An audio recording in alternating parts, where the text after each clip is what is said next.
Aduh aku saka negara Spanyol kedarang-darang numpak balon.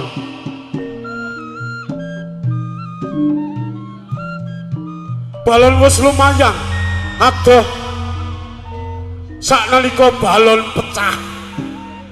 Tumiba ning gone tanah pulo Jawawut. Ya kuning tanah Jawa. Penere ning gone Kadipaten Padi Pesantenan. Oh, dewa, dewa. Lelakon apa sing kudu tak sandang? Ing mongko aku kadung njalin katresnan marang wanita padi saka desa Kemiri kang kinaran Roro Suli. Suli, Suli. Piye Kakang Sekeber? Kaya apa rasane atiku Suli?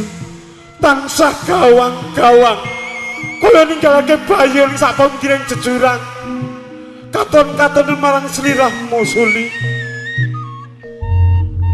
Mongko sesuk aku bakal tandingan yuda karo Kanjeng Adipati Wasisja Kusuma Adipati ning Pati.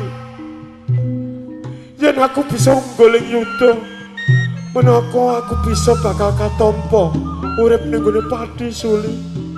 Ning yen aku kalah, apa lelakon sing tak sandang Suli? Apa awakmu ora nggrahi to? Apa awakmu ora nyumpena to Suli?